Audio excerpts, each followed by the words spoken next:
My name's Pearl. I'm 29 years old, and I just gave birth to a child. Although that birth did not happen without my mother-in-law nearly killing me. I know I sound insane, but let me tell you this story.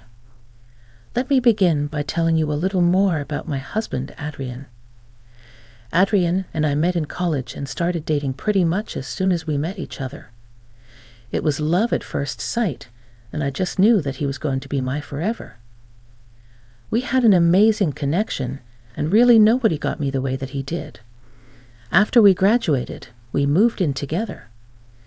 While I had no complaints about Adrian, I did have several complaints regarding Adrian's mother, Becky. Now, if there is something that you must know, it's that Adrian and his family moved to my state when he was 12. When they moved from Missouri, they all had endearing Southern accents, and of course they behaved a little differently. I'm saying all this because I use the excuse of them having different cultures to reason away Becky's horrible treatment of me. Becky hated me from the get-go. She hated the fact that I had taken her precious son away from her, but even more than that, she hated how the rest of Adrian's family absolutely adored me. I hadn't done anything in particular. I just listened to what they had to say and remembered them so I could bring it up the next time I met them. Apparently, they felt like I cared about them too, which I did, and that boosted my reputation. Becky could not stand that, so she would constantly make snide remarks at my expense and would belittle all my achievements. When people started standing up for me, she began to do it in a manner that only I heard. Anyways, Adrian quickly put a stop to that by always being by my side. After about 7 years of dating Adrian and I decided to tie the knot. We had a small and intimate ceremony, and it was the happiest day of my life. Becky did try to start things, but we quelled it pretty fast by telling her she had to behave or she would be thrown out. After Adrian and I got married, my bond with his family only grew tighter. Suddenly, whenever Adrian's relatives would fly out, they were staying at our place as opposed to staying in a hotel like they always did. Becky was practically fuming at this. She tried her best to keep sabotaging me, but no one cared or they stood by my side. It got to a point where Adrian's relatives were refusing to interact with Becky without us being there. It turns out that Becky tends to be horrible not only to me, but to her family as well, which was why her relatives would rather spend time with us than her. Anyways, aside from all that, after 3 years of marriage, I began to experience some weird abdominal pains. At first, I brushed it off, but they would happen at random times, and something told me to get it checked. So I did, and it turned out that I was 4 months pregnant. That was a huge shock because I truly did not look pregnant at all. The weight that I gained, I just attributed it to the holidays. I was genuinely excited to tell Adrian about it when he got back home, so I made up some fancy dinner and brought out a good bottle of wine. "Welcome home, sweetie." "Whoa, what's going on here? What's with the fancy dinner? Why don't you sit down first? I have some news to share with you." "Okay, should I be worried?" "Absolutely not. In fact, I think you're going to be really happy." "All right, I'm excited." "Spill." "Right, so you know how I've been having really weird pains in my stomach." "Uh-huh." "Well, I went to the doctor about it today, and she ran a few tests on me. Turns out my stomach's completely normal." "Oh, what was it then?" "Turns out that I'm pregnant." "What? Oh my gosh, are you serious?" "The best part is that I'm 4 months along."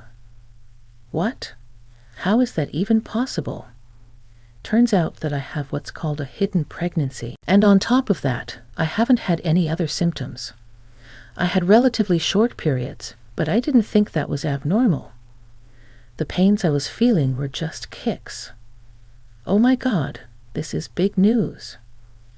I'm so happy." "Me too. And this couldn't be happening at a better time.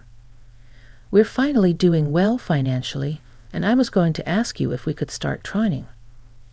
Anyway, we're going to have to tell everyone about that. I'm worried about the way your mother is going to react." "What do you mean?" "You know how much she hates me. She hates that everyone loves me. I'm worried that with the pregnancy announcement, I'm going to get more attention, and she'll hate me even more. If you're okay with it, I'll have a strong word with her about her behavior. You don't have to worry about anything. The only thing you have to do is enjoy being treated like a princess. I would like that talk and the princess treatment. I say we wait until we find out the gender of the baby before we have a celebration, though. I love that idea. Now, let's have a little celebration of our own." Eugene and I were over the moon with my pregnancy. We hadn't made any concrete plans, but we did set aside some savings for when we eventually did want to have kids. We waited another month before telling our families about the good news. My family was overjoyed, and so was Adrian's, well, except, Becky. Surprisingly, she barely reacted, except for scowling at us. Eugene and I decided to have a gender reveal party at our house. We planned to have a backyard barbecue party and invited both our families to it. We had it in the traditional cutting the cake method, and we found out that I was having a boy. I was so happy and so ready to start decorating our nursery. The entire party, I was pretty much treated like a queen. Everyone gave me so much attention and kept asking me questions, and I felt like I was on top of the world. At some point, though, I noticed that Becky wasn't around. After a little asking around, I found out that Becky was in the house. So I went into our house to go get Becky to come out. I looked around, and then I found her at the top of the stairs. I approached her and asked her what she was doing there. "Becky, what are you doing here? The party's downstairs." "Oh, I'm just trying to find proof." "Proof of what?" "Of your lies." "Excuse me, what lies?" "Oh, come on now. Ain't nobody's believing that you got a baby in there." "Are you trying to tell me that you think my pregnancy is fake?" "Of course not. You're too tiny to be 7 months pregnant. There ain't no child in there. Every woman experiences pregnancy differently. Just because I'm not as big as I'm supposed to be doesn't mean I'm not pregnant. Don't you dare lie. You just want everyone's attention. Why would I fake a whole pregnancy just to get attention? And why would I want attention in the first place? I know you're kind. You're jealous that my son pays me all the attention when I come over, and you want to take that away. Becky, I think you're projecting some of your feelings onto me, and I really don't appreciate that. I have no need for attention because I naturally get it. You're trying to steal from me, and I do not appreciate that. Look, you're stressing me out, and that is not good for the baby. I'm just going to go. Stop trying to steal the spotlight. No one gives a darn about you. The last thing I remember was her pushing me down the stairs and then feeling excruciating pain. I passed out for a while, and when I finally came to, I was in a hospital bed with a tube running through my hand. And weirdly, I was in pain in my abdomen. I had no idea about what had happened, but thankfully, Eugene was sitting right beside me. He was asleep in his chair. I coughed a little, and that woke him up immediately. He looked so shocked and relieved to see me awake. "Pearl, you're awake. Thank God." "What? What happened?" "You fell down some stairs." "Are you sure?" "Yeah, I have some really bad news, and I need you to be as calm as you can." "Oh no, how's my baby?" "Don't tell me something happened to my precious child." "Pearl, sweetie, calm down, please. You just lost a lot of blood, and we're struggling to find a suitable donor. But what about my baby? I need to know if my baby is okay." "Because of how much blood you were losing, they had to induce your pregnancy, and you gave birth. But how's the baby?" I can't say." "What do you mean?" "They're doing everything they can to stabilize our child." "Where is he?" "I need to see him." He's in the NICU. He's in good hands. You have nothing to worry about. There's nothing more you can do. Don't blame yourself for anything. Once we get a donor for you, we can focus on our child. Okay, yeah, but I'm not blaming myself. Good. I have someone else to blame. What do you mean? I'll let you know, but could you please bring your mother down here? Why? Just, please don't ask questions. I'm going through enough. Bring her here and tell her everything that happened in front of me. I'll explain everything else after. Okay, but first, let's get you your blood, and then we'll do everything else that you wanted. Yeah, okay. Eugene went to talk to my doctor, and thankfully, they had found a donor who was willing to donate immediately for me. The stress of everything made me fall right back asleep after the blood transfusion. I had so many emotions swirling through me, and I didn't know what to make of them. On one hand, I was grateful that my son was still alive, but I also knew that he might grow up with some developmental issues. I didn't have a problem with that, but the fact that Becky would be the reason that my son struggled made me feel hot with anger. I was asleep for a good 3 hours, and when I woke up, I felt much better. Once again, Eugene was next to me and immediately rushed to my side when I woke up. Hi, sweetie. You fell asleep for a little while. How do you feel right now? A lot better. How's our son? They've managed to stabilize him. He'll have to be in the NICU for the next 2 months. Will I be able to hold him? Not yet, but soon. I promise.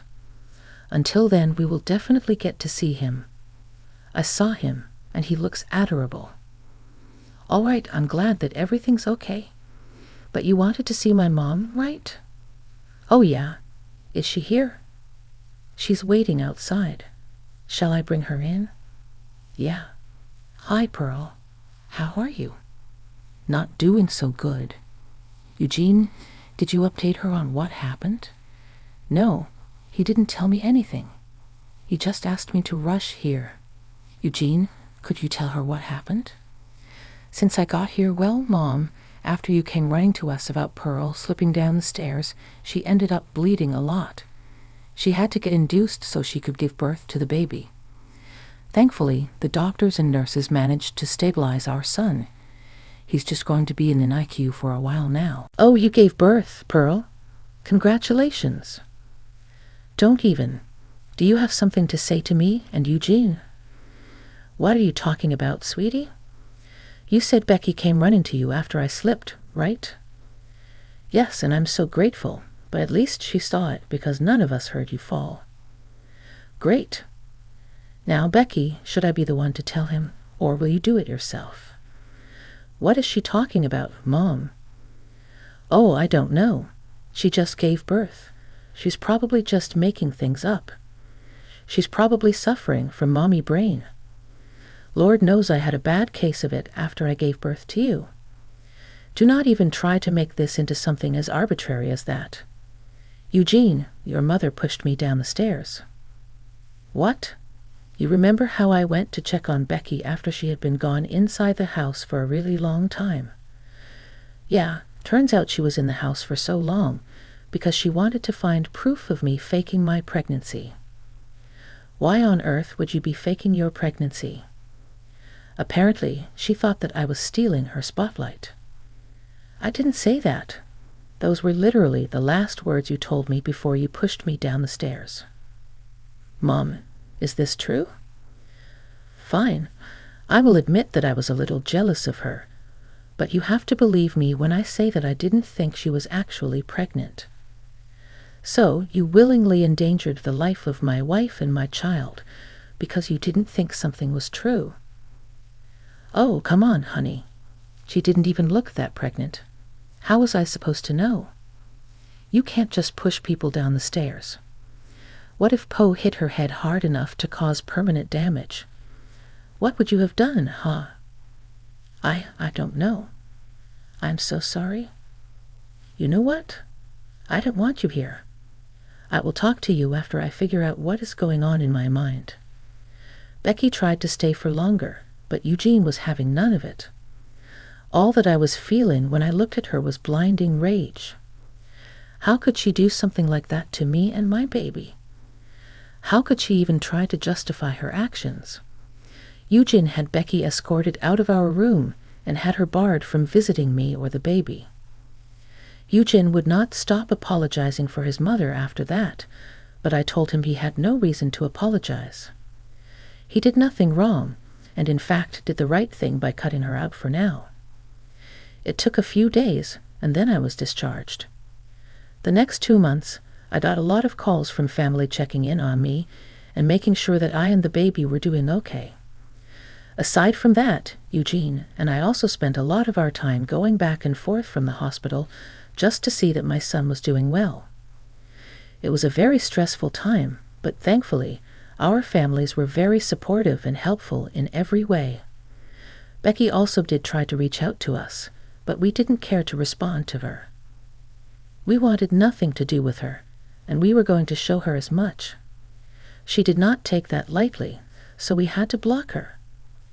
Finally, after 2 months in the NICU, we were able to take our son back home. I cried really hard when I finally got to hold my son, and so did Eugene. Just the thought that we almost lost him made me want to throw up. Word got around that we had brought our son back home, and somehow Becky found out too. She got herself another phone number just to be able to communicate with us. When she saw that we weren't answering those texts either, she decided the best thing to do was to come to our house unannounced. Thankfully, Eugene opened the door. If I had opened the door, Lord knows, I would have chewed her out and possibly even hurt her for the stress she put my family under. Becky looked haggard and older than when we last saw her. She had tears in her eyes as she begged Eugene to talk to her. "Please, talk to me, Mom. You need to stop trying to contact us." "How can I not? My son won't talk to me, and I don't get to see my grandson." "You think you get to see our son? You don't think we're in pain from not being able to hold our little boy? I really am sorry. Please at least talk to me. I thought I was doing something right. How was pushing my wife down a flight of stairs the right thing to do? She's always been trying to steal everyone's attention. I see the way that she tries so hard, and it's just so darn hard to keep my anger in check. You have no idea how insane you sound right now." "I do not. I was trying to do what was best for you." "Best for me? How was this best for me? I always knew you could do so much better than Pearl. I was just trying to get you to see that by almost killing my child and wife. Are you kidding me right now? What you did was not done for me, but because you couldn't handle the fact that there was someone better than you in your family. Pearl is not better than me. Oh, she is in every way. She cooks better food and has a much better temperament than you. Why do you think more of our family has started coming over to our place for Thanksgiving? When we host, nobody can stand you and your entitlement. You take that back right this second. That is no way to speak to your mother. No, I will speak to you the way you deserve to be spoken to. You made our lives a nightmare from the start, and I have been silent about it only because Pearl begged me not to damage my relationship with you. Okay, I get it. I'm a horrible mother." "You are. You absolutely are. You're lucky that we're not going to the police about you hurting Pearl and our son." "Oh, please. Like you have evidence of it. It'll be my word against hers." "Who said we didn't have evidence? Don't try and bluff me right now." "Look, Pearl and I are exhausted, and we want this time to be as calm as possible. So, for the foreseeable future, I do not want to hear from or see you again. Do you get it? You can't do that. I want to see my grandson too." "Oh, you are never seeing your grandson. What? You have no idea how much our son is going to suffer thanks to your jealousy. The least I could do is make sure that he never meets the source of his problem. I will fight for my grandparents' rights. Go for it. Bye. Eugene was mad that Becky still had the audacity to even show up. If it were me in her place, I would never have shown my face to my family, but hey, everyone's different, I guess. Becky did not give up on trying to contact us. Not only would she call and text us a whole bunch of times, but she would also show up at our doorstep and make a huge ruckus until we opened the door. So, Eugene and I did the only sensible thing and got a restraining order against Becky. She once again did not like that, but I was so tired by this point that I really did not care. Thankfully, Eugene and I dealt with Becky just in time for us to take our son. Let me tell you, holding him for the first time made me sob and feel so grateful that he was still alive. Eugene and I decided to use the next few months to just bond with our child, so we didn't let anyone come over to see the baby. Thankfully, after everything that happened, everyone was happy to comply. Becky, however, did not stop trying to bother us. One day, we actually received a summons to come to court because Becky was trying to fight for her grandparents' rights. That threw me into a blind rage. I couldn't believe that she was actually trying to claim grandparent rights when she almost killed me and the grandson she so desperately wanted to see. I asked Eugene to grab the evidence and make our way to a lawyer's firm. We hired a good lawyer, showed him the evidence, and he told us that we could charge Becky, even though we didn't want to do it earlier. After dealing with her harassment for months, we decided to press charges against her. The trial that followed was truly something out of a movie. Becky cried and sobbed at first because we were neglecting her and not letting her visit her only grandson. I could tell that the jury was a little sympathetic towards her, but I knew I had the most incriminating piece of evidence for her. When the footage of her pushing me down the stairs played, everyone in the room went silent, and Becky grew pale. After the first hearing, Becky blasted us with calls and texts, accusing us of hiding the truth from her. We figured it was in the best interest that we blocked her. After a couple of weeks, Becky was charged with attempted murder of an unborn child and was sentenced to 6 months in jail. All her appeals were denied, and Eugene and I couldn't have been happier. Of course, word got around in Eugene's family as well about what Becky had done, and let's just say that nobody wants anything to do with her anymore. She's going to have a tough time when she's done with her sentence. As for Eugene and I, we're gradually getting used to being first-time parents, and we're loving every second of it. I'm just glad we get to do it stress-free. We were considering moving, but that's a decision to make for a later time. Thank you so much for listening.